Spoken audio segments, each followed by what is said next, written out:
Chers amis en Christ, bonsoir. Donc, on va parler aujourd'hui, simplement, du verset, vous savez, qui est sur la bonne semence chaque jour. Donc, aujourd'hui, mardi 20 septembre, eh bien, c'est Romains 8, 28 qui est à l'honneur sur le feuillet de la journée. Donc, j'aime bien lire ces feuillets. Il y a des versets, bien sûr, et on peut plus, des fois, s'y pencher quand on n'a que le verset dans la main, que quand on a toute la Bible. Bon, avoir toute la Bible, c'est le must, c'est très bien. Mais là, on peut vraiment regarder le verset tel qu'il est. Donc, Romains 8, 28, nous savons que toutes choses travaillent ensemble pour le bien de ceux qui aiment Dieu, de ceux qui sont appelés selon son dessein. Ça veut dire quoi tout ça? Alors, nous savons que toutes choses travaillent ensemble, donc les circonstances, pour le bien, donc pour le bien de nous, hein, de ceux qui aiment Dieu, pour le bien de ceux qui aiment Dieu, de ceux qui sont appelés selon son dessein. Donc, si on a décidé de donner sa vie à Dieu, qu'on décide de marcher par la foi, qu'on décide de rentrer pleinement dans ce que le Seigneur a décidé pour nous, ne plus, c'est-à-dire prendre notre croix et le suivre, bêtement, tout lui remettre, lui faire confiance pour tout, ne plus avoir vraiment comment on va dire, ne plus avoir de projet. Enfin, si, on peut avoir des projets, mais disons que des projets acharnés, comme on l'avait quand on était avant d'être converti, non. Il ne faut plus avoir de projets acharnés, parce que le Seigneur a un plan pour nous, un plan de vie, un plan professionnel, un plan de vie, un plan de vie général. Et à force d'aller justement vouloir faire à notre tête, donc je le sais assez, parce que moi, au départ, je ne suis pas issu d'une famille chrétienne, je suis au départ un païen, une personne du monde qui a vraiment vécu dans le monde, qui a usé du monde et qui était une tête, on va dire, une tête à suivre dans le monde.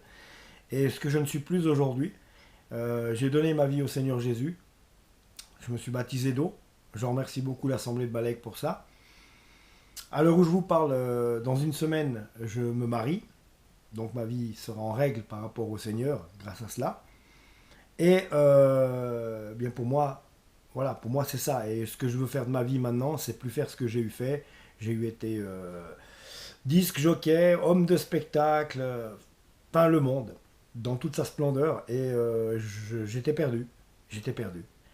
Et aujourd'hui, je ne le suis plus parce que ça fait 5 ans que j'ai donné ma vie au Seigneur Jésus. Ça fait 5 ans que je suis une église locale, donc j'ai fait partie d'une équipe d'arbistes, d'une église d'arbistes durant 3 ans, et maintenant je suis dans une église évangélique, traditionnelle, on va dire, depuis 2 ans, et je suis heureux de l'être, et c'est très important, sachez ça les amis aussi, avoir une église locale, c'est très important pour partager notre foi avec les frères, parce que ça attise, on attise notre feu, le feu de notre foi, on attise le feu de notre foi quand on est ensemble à louer le Seigneur, à prier ensemble, à chanter des louanges. On est ensemble, et là vraiment on est chaud pour Dieu. Tandis que c'est compliqué de rester bouillant pour le Seigneur quand nous sommes seuls. Je sais, ça a été difficile pour moi avant que je trouve une église. J'étais seul avec ma Bible, bon, voilà, mais je vais commencer un peu à m'instruire aussi sur Internet. Et par rapport à d'excellents pasteurs que, que, que la toile peut présenter, hein, parce qu'il y a aussi d'excellents pasteurs, attention. On le sent tout de suite, les bons enseignements sont les gens qui parlent de la Bible et rien d'autre. Jésus-Christ crucifié et rien d'autre. La Bible, la parole, ceux qui parlent en titre de parole de Bible, vous pouvez y aller les yeux fermés. Autrement, il y a toujours des gens qui essayent j'ai envie de dire, de faire à leur sauce, d'ajouter des choses, de retirer des choses. Enfin voilà, on s'en rend compte tout de suite quand on commence à lire la Bible et on commence à connaître la parole, on se rend compte de ce genre de choses. Donc grâce à d'excellents pasteurs, j'ai pu être aiguillé et ensuite j'ai trouvé une église locale là, justement, je fais partie de l'assemblée de Balagues en Suisse, pour ceux qui connaissent. Petit clin d'œil à mon leader Nathanaël Bourgeois. Et eh bien voilà, oui, on le voit dans Romains 8, 28, c'est que nous savons que toute chose travaille ensemble pour le bien. Donc toute chose travaille, ça veut dire que le Seigneur met les circonstances favorables dans la vie de ceux qui l'aiment et de ceux qui sont appelés selon son dessein. Il faut faire sa volonté, pas la nôtre. Sa volonté et pas la nôtre. Et quand on comprend ça, et qu'on va dans le bon chemin, eh ben, je peux vous assurer qu'on vole tel un aigle. Vraiment, on est transporté par la grâce du Seigneur. Et j'en sais quelque chose. Je voulais faire qu'à ma tête. J'ai travaillé beaucoup, j'étais humoriste, j'ai travaillé beaucoup dans le monde du spectacle. Je suis même arrivé à partager des scènes avec des humoristes connus. En Suisse, des humoristes suisses et des humoristes français. Et très honnêtement, c'est pas ce que le Seigneur avait décidé pour moi. Et je me souviens d'une fois d'une sortie de scène, parce que je venais de réaliser un de mes rêves de gosse, donc jouer au niveau professionnel, et je venais de réaliser un de mes rêves de gosse, et tout d'un coup, il y a une pensée qui me vient, donc une pensée qui, je pense, ça doit être le Seigneur qui me le disait. Je sors de scène et à peine sorti. Et puis alors? Et puis maintenant? C'est bien joli tout ça, mais qu'est-ce que ça te rapporte de plus? Et là, je me suis dit, mais ouais, c'est vrai. Qu'est-ce que ça me rapporte de plus? Et tout le chemin retour, j'ai pensé à ça. C'est vrai, j'ai réalisé la chose que j'aimais le plus. Le Seigneur m'a accordé de pouvoir jouer avec des grands humoristes et également des grandes scènes. Mais voilà, c'était mon vouloir à moi et pas ce qu'il avait décidé pour moi. Alors oui, il m'a donné un don de communication, il m'a donné un don pour parler, associé à un don de mémoire extraordinaire. Je n'ai aucun mérite, c'est le Seigneur qui m'a donné ce don-là. Et il m'a fait comprendre, le Seigneur m'a fait comprendre à un moment donné, je ne t'ai pas donné ce don pour raconter des bêtises aux gens, je t'ai donné ce don pour que tu parles de moi, de mon témoignage, de ma foi, de mon œuvre à la croix surtout, et de ma bonne nouvelle. Surtout ça, je t'ai donné ce don pour parler de la bonne nouvelle, de moi et de mon œuvre à la croix. Voilà pourquoi je t'ai donné ce don. Donc je l'ai compris, je fais des vidéos, j'arrête les gens dans la rue, je vais voir ce que je peux encore faire. J'ai très envie de revenir sur scène, entre guillemets, mais cette fois-ci pour donner mon témoignage, parce qu'il n'est pas piqué des verres. J'ai tout connu, la drogue, l'alcool, les soirées endiablées, j'ai envie de dire. Ouais. J'ai vraiment brûlé la chandelle par les deux bouts et j'étais perdu. Et aujourd'hui, justement, eh bien là, dans ces moments-là, je me sentais quand même perdu, même que je croyais passer des temps extraordinaires, mais c'était pas ça du tout. Donc, et là, le Seigneur ne pouvait pas faire concourir dans mes circonstances, il ne pouvait pas faire courir les bonnes choses dans mes circonstances, vu que j'étais éloigné de lui, et quand on est éloigné de lui, il ne peut rien faire pour nous, parce qu'il nous a laissé le libre arbitre. Mais maintenant, je peux vous jurer que je suis père de famille, et que j'ai compris, chaque jour qui passe, je comprends des nouvelles choses à travers la lecture de la parole, et des enseignements que des chrétiens ou des pasteurs plus aguerris que moi m'apprennent, et m'apprennent beaucoup. Et c'est la raison pour laquelle moi, à mon tour, je fais ce que le Seigneur m'a demandé, c'est-à-dire, je t'ai donné un don de communication, c'est justement pour parler de moi, parler de la bonne nouvelle, annoncer la bonne nouvelle, et oui, et prêcher la parole. Donc voilà. Et maintenant, le Seigneur a mis dans ma vie les circonstances et il les met chaque jour et je me rends compte que je suis dans le bon chemin J'ai 52 ans, je me suis jamais senti aussi bien que ces 5 dernières années.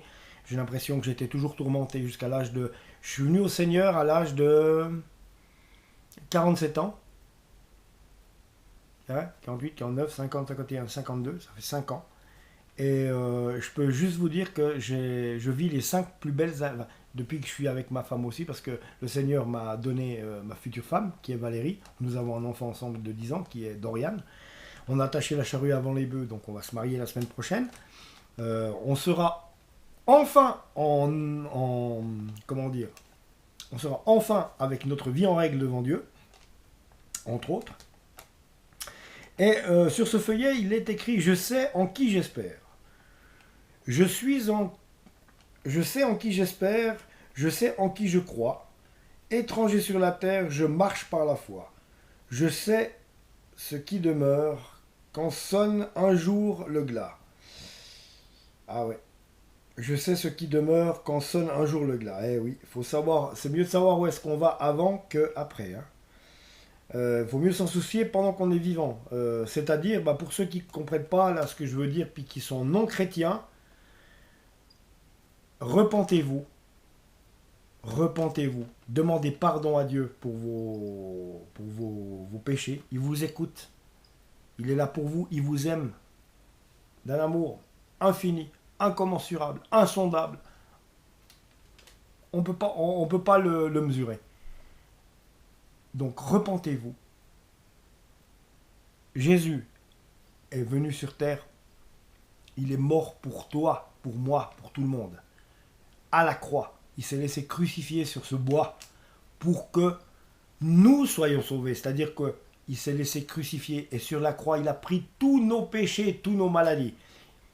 Pour être sauvé et avoir droit au royaume des cieux, donc au paradis, si tu comprends mieux, il faut accepter avec grand cœur, accepter ce sacrifice que le Seigneur Jésus a fait sur la croix pour toi, pour moi, pour nous. Il faut te repentir, lui demander pardon pour tous les péchés que tu as faits et lui dire également « Je te fais Seigneur et Sauveur de ma vie ». C'est-à-dire que tu décides à partir d'aujourd'hui de ne plus fonctionner comme tu as fonctionné jusqu'à aujourd'hui, d'avoir une relation, demande au Seigneur, dis-lui, je veux une relation avec toi. Il te faut une relation avec le Seigneur Jésus, c'est-à-dire lui parler tous les jours. Ouvre ta Bible et puis ça va te nourrir, ça va renforcer ta foi. Le Seigneur Jésus va renforcer ta foi, Dieu va renforcer ta foi. Le Saint-Esprit viendra sur toi et tu seras né de nouveau avec un esprit neuf. Le Saint-Esprit sera en toi, Dieu vivra en toi et là je peux durer puisque j'en suis témoin, moi qui étais une véritable crapule, je n'avais aucun cœur pour personne, je pensais qu'à ma petite personne. Aujourd'hui, c'est tout à fait l'inverse. J'aime les autres, j'aime les gens, je pardonne à tous mes ennemis, ou tous les gens qui m'ont fait du mal, et je demande également pardon par la même à tous les gens à qui j'ai fait du mal et que j'aurais pu blesser. Si vous voyez cette vidéo, je vous demande pardon. Et que Dieu vous bénisse.